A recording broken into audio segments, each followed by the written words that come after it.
श्री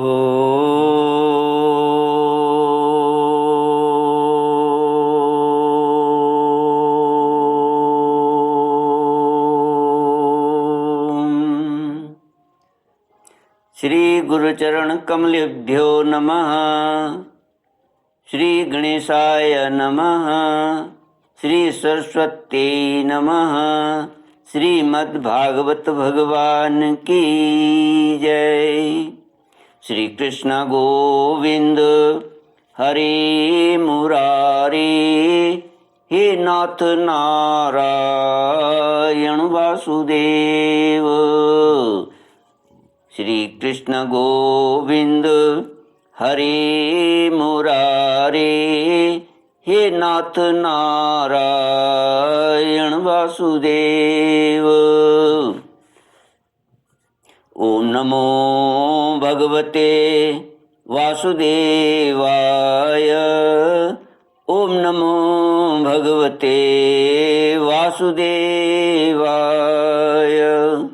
कृष्णाय वासुदेवाय हरये परमात्मने प्रणत क्लेशनाशाय गोविंदाय नमो नमः। सच्चिदानंद रूपाय विश्वोत्पत्त्यादि हेतुवे तापत्रय विनाशाय श्री कृष्णाय वयं नमः।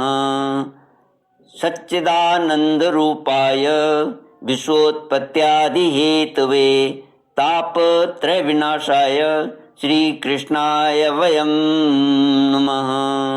सच्चित आनंद स्वरूप परमात्मा जो सृष्टि के उत्पत्ति, पालन और संहार करता है तथा जीवों के आध्यात्मिक, आदि दैविक, आदि भौतिक तापों को नष्ट करने वाले हैं, अर्थात जीवों के मानसिक, शारीरिक और भौतिक दुखों को दूर करने वाले हैं, उन श्री कृष्ण भगवान को हम नमस्कार करते हैं। श्री कृष्ण गोविंद हरे मुरारे, हे नाथ नारायण वासुदेव। श्रीमद् भागवत एकादश स्कंद 25वां अध्याय। श्री भगवानुवाच। श्लोक 19 से एदमाने गुणे सत्वे देवानां बलमेधते असुराणां च रजसि तमस्युद्धव रक्षसाम सत्त्वाज्जागरणं विद्यात् रजसा स्वप्नमादिशेत प्रस्वापं तमसा जन्तोः तुरीयं त्रिषु संततम्। एकादश 11वां स्कंद 25वां अध्याय श्लोक 19 से श्री भगवान कहते हैं, उद्धव जी, सत्वगुण के बढ़ने पर देवताओं का, रजोगुण के बढ़ने पर असुरों का और तमोगुण के बढ़ने पर राक्षसों का बल बढ़ जाता है। वृत्तियों में भी क्रमशः सत्वादि गुणों की अधिकता होने पर देवत्व, असुरत्व और राक्षसत्व प्रधान निवृत्ति, प्रवृत्ति अथवा मोह की प्रधानता हो जाती है। सत्व गुण से जागृत अवस्था, रजोगुण से स्वप्नावस्था और तमोगुण से सुषुप्ति अवस्था होती है। तुरीय इन तीनों में एक सा व्याप्त रहता है, वही शुद्ध और एक रस आत्मा है। वेदों के अभ्यास में तत्पर ब्राह्मण सत्वगुण के द्वारा उत्तरोत्तर ऊपर के लोकों में जाते हैं। तमोगुण से जीवों को वृक्ष आदि पर्यंत अधोगति प्राप्त होती है और रजोगुण से मनुष्य शरीर मिलता है, जिसकी मृत्यु सत्वगुण की वृद्धि के समय होती है। उसे स्वर्ग की प्राप्ति होती है। जिसकी रजोगुण की वृद्धि के समय होती है, जिसकी रजोगुण की वृद्धि के समय मृत्यु होती है उसे मनुष्य लोक मिलता है, और जो तमोगुण की वृद्धि के समय मरता है उसे नरक की प्राप्ति होती है। परंतु जो पुरुष त्रिगुणातीत जीवन मुक्त हो गए हैं उन्हें मेरी ही प्राप्ति होती है। जब अपने धर्म का आचरण मुझे समर्पित करके अथवा निष्काम भाव से किया जाता है तब वह सात्विक होता है। जिस कर्म के अनुष्ठान में किसी फल की कामना रहती है वह राजसिक होता है, और जिस कर्म में किसी को सताने अथवा दिखाने आदि का भाव रहता है वह तामसिक होता है। शुद्ध आत्मा का ज्ञान सात्विक है, उसको कर्ता भोक्ता समझना राजस ज्ञान है, और उसे शरीर समझना तो सर्वथा तामसिक है। इन तीनों से विलक्षण मेरे स्वरूप का वास्तविक ज्ञान निर्गुण ज्ञान है। वन में रहना सात्विक निवास है, गांव में रहना तामस है, जुआ घर में रहना तामसिक है, गांव में रहना राजस है और जुआ घर में रहना तामसिक है। इन सबसे बढ़कर मेरे मंदिर में रहना निर्गुण निवास है। अनासक्त भाव से कर्म करने वाला सात्विक है, रागांध होकर कर्म करने वाला राजसिक है, और पूर्वापर विचार से रहित होकर करने वाला तामसिक है। इनके अतिरिक्त जो पुरुष केवल मेरी शरण में रहकर बिना अहंकार के कर्म करता है वह निर्गुण करता है। आत्मज्ञान विषयक श्रद्धा सात्विक श्रद्धा है, कर्म विषयक श्रद्धा राजस है, और जो श्रद्धा अधर्म में होती है वह तामस है, तथा मेरी सेवा में जो श्रद्धा है वह निर्गुण श्रद्धा है। श्री कृष्ण गोविंद हरि मुरारी, हे नाथ नारायण वासुदेव। पथ्यम पूतमनायस्तमाहार्यं सात्विकं स्मृतम् राजसं चेन्द्रियप्रेष्ठं तामसं चार्तिदाशुचि। सात्विकं सुखमामोत्थं विषयोत्थं तु राजसं तामसं मोहदैन्योत्थं निर्गुणम मदपाश्रयम। श्री भगवान कहते हैं उद्धव जी, आरोग्यदायक पवित्र और अनायास प्राप्त भोजन सात्विक है।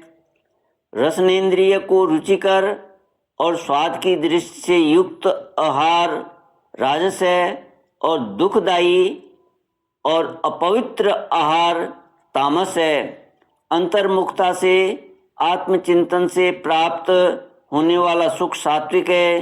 बहिर्मुखता से विषयों से प्राप्त होने वाला राजस है, तथा अज्ञान और दीनता से प्राप्त होने वाला सुख तामस है। और जो सुख मुझसे मिलता है वह तो गुणातीत और अप्राकृत है। श्री कृष्ण गोविंद हरि मुरारी, हे नाथ नारायण वासुदेव। भगवान कहते हैं उद्धव जी, द्रव्य वस्तु देश स्थान फल काल ज्ञान कर्म कर्ता श्रद्धा अवस्था देव मनुष्य त्रियगादि शरीर और निष्ठा सभी त्रिगुणात्मक हैं। नर रत्न पुरुष और प्रकृति के आश्रित जितने भी भाव हैं,